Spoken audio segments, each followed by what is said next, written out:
Welcome to my channel. আশা করি আপনারা সকলে খুব ভালো আছেন, সুস্থ আছেন। আজকে নিরামিষ দিনে মুগ ডাল দিয়ে একটা দারুণ পাকোড়া রেসিপি শেয়ার করব। আশা রাখছি আপনাদের ভালো লাগবে। যদি ভালো লেগে থাকে তাহলে আমার চ্যানেলটাকে সাবস্ক্রাইব করে আমার পাশে থাকার অনুরোধ রইল। আজকে যে রেসিপিটা শেয়ার করছি এটা সকালবেলা গরম গরম ঘি ভাতের সাথেও খেতে পারেন, আর দুপুরবেলা নিরামিষ দিনে ডালের সাথেও খেতে পারেন।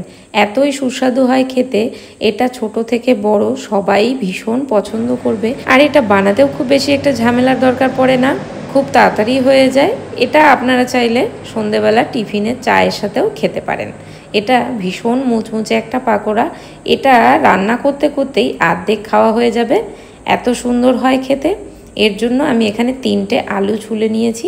ছুলে নিয়ে গ্রেটারে এইভাবে কুচি কুচি করে গ্রেট করে নিচ্ছি। এটা গ্রেটারে কুচি করে নেওয়াই ভালো, তাহলে আলুটা খুব তাড়াতাড়ি সেদ্ধ হয়ে যাবে।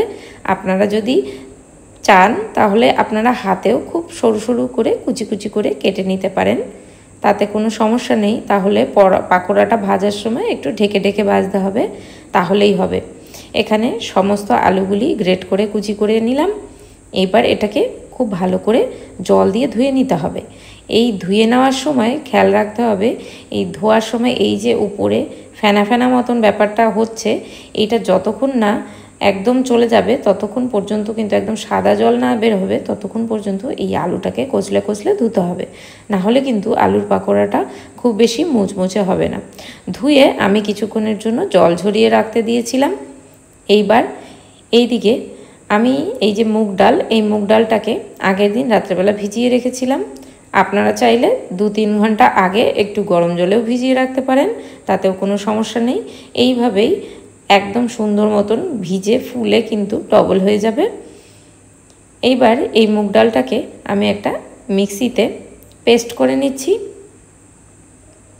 খুব বেশি মিহিন পেস্ট করার দরকার নেই, একটু আধ ভাঙা মতন গুঁড়ো গুঁড়ো করে নিলেই হবে।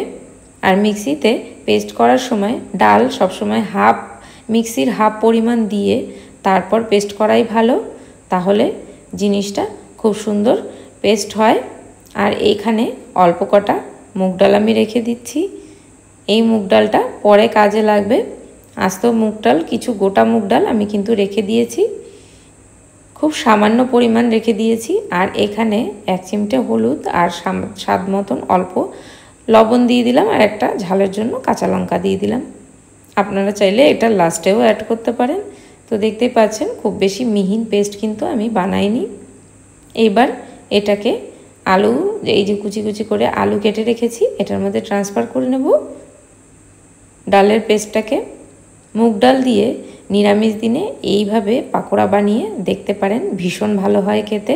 শুধু ঘি ভাত দিয়ে খেতে দারুণ হয় এটা, আর ডালের সাথেও এই পাকোড়াটা দারুণ ভালো লাগবে। এটা ভীষণ সুস্বাদু হয় খেতে। মুগ ডাল দেওয়ার জন্য এই আলুর পাকোড়াটা বেশি ভালো হয় খেতে। মুগ ডালের একটা ভীষণ সুন্দর একটা গন্ধ আছে, তো এইটা যখন পাকোড়ার সাথে মেশে তখন ভীষণ ভালো লাগে খেতে, একটা অন্যরকম স্বাদ দেয়।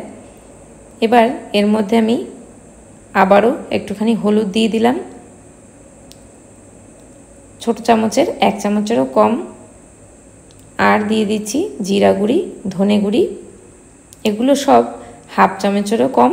আর লাস্টে দিয়ে দিলাম চাট মশলা, সব 1 চিমটে পরিমাণ। আপনারা চাইলে যদি একটু মশলাদার পাকোড়া খেতে চান তাহলে আপনারা মশলার পরিমাণ একটু বেশি দেবেন। এটা সাদামাটা খেতেই বেশি ভালো লাগে, এই জন্য আমি মশলার পরিমাণও কিন্তু খুব সামান্য দিচ্ছি। আবারও একটু স্বাদ মতন লবণ দিয়ে দিলাম। আর যেগুলি গোটা গোটা মুগ ডাল আমি রেখে দিয়েছিলাম, মিক্সিতে পেস্ট করতে দিইনি, তো সেই মুগ ডাল দিয়ে দিলাম, গোটা মুগ ডাল। আর এবার সবার লাস্টে দিয়ে দিলাম গোলমরিচ। গোলমরিচটা ঝালের জন্য দিয়ে দিচ্ছি। আর দিয়ে দিচ্ছি 3টে কুচানো কাঁচা লঙ্কা। এবার দিয়ে দিচ্ছি হাফ চামচ পরিমাণ, ছোটো চামচের হাফ চামচ পরিমাণ কালো জিরে। এবার দিয়ে দেবো চালের গুঁড়ি। চালের গুঁড়ির পরিবর্তে আপনারা এখানে যদি ঘরে অ্যাভেলেবেল না থাকে সুজিও ব্যবহার করতে পারেন। এখানে আমি 3 থেকে 4 চামচ চালের গুঁড়ি দিয়ে দিলাম। আর একটু হাতের মধ্যে ক্রাশ করে এই শুকনো কারি পাতা দিয়ে দিচ্ছি। কারি পাতা আপনারা যদি চান ফ্রেশটা দিতে পারেন, ফ্রেশ দিলে আরও ভালো হয়। আমার কাছে শুকনোটাই অ্যাভেলেবেল ছিল। আর দিয়ে দিলাম সামান্য তিল, তিলটা দিলে ভীষণ ভালো হয় খেতে। এবার দিয়ে দিলাম 1 চামচ বেসন। এবার দিয়ে দিচ্ছি সামান্য আটা। আপনারা চাইলে এগুলি নাও দিতে পারেন, শুধু বেসন দিয়েই কাজ চালাতে পারেন। তবে সমস্ত কিছু একসাথে এইভাবে দিয়ে তারপর যদি পাকোড়াটা বানানো হয় তাহলে পাকোড়াটা ভীষণ ভালো হয় খেতে, একটা অন্যরকম স্বাদ আসে আর ভীষণ মুচমুচে হবে, কোনো রকম নরম থাকবে না। এটা শুধু শুধু খেতেও ভীষণ ভালো হয়। এটা আপনারা চায়ের সাথে সন্ধ্যেবেলা স্ন্যাক্স আইটেম হিসাবেও কিন্তু ভেজে নিতে পারেন নিরামিষ দিনে। এইবার সমস্ত ইনগ্রিডিয়েন্টস মিশিয়ে খুব ভালো করে একটু মেখে নেব। মেখে নিয়ে কিছুক্ষণের জন্য রেস্ট হতে দিয়ে দিয়েছিলাম। এইবার আমার মনে হচ্ছে এর মধ্যে আর একটু পরিমাণ বেসন দিতে হবে, কারণ পাকোড়াটাকে একটু শক্ত শক্ত করেই মেখে নেব।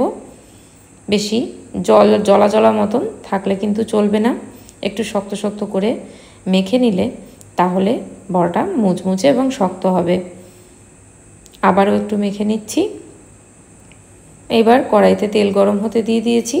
তেলটা খুব বেশি গরম করা যাবে না, একটু উষ্ণ গরম অবস্থাতেই বড়াগুলি সব দিয়ে দিচ্ছি, কারণ খুব বেশি গরম অবস্থাতে তেলের মধ্যে দিলে এক সাইডটা পুড়ে যাবে। যেহেতু এটা আলুর পাকোড়া, আলু কিন্তু খুব তাড়াতাড়ি তেলের মধ্যে, খুব বেশি গরম তেলের মধ্যে দিলে রং ধরে নিতে চায়। এই জন্য একদম লো আঁচে দিয়ে তেলের মধ্যে আস্তে আস্তে করে বড়াগুলি দিয়ে দেব পেঁয়াজির মতন করে। এইভাবে আলুর পাকোড়া করে আপনারা খেয়েছেন কি না আমাকে কমেন্টে জানাতে একদম ভুলবেন না।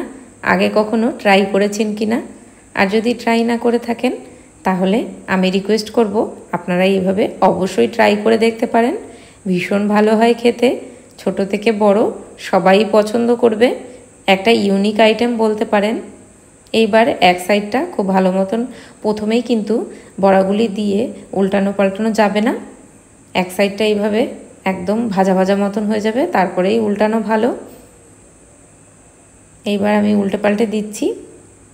আপনারা চাইলে আর একটু বেশি তেলেও ভেজে নিতে পারেন, কিন্তু কম তেলে ভাজলেও কোনো সমস্যা নেই, সব কটাই সমানভাবে মুচমুচে হবে।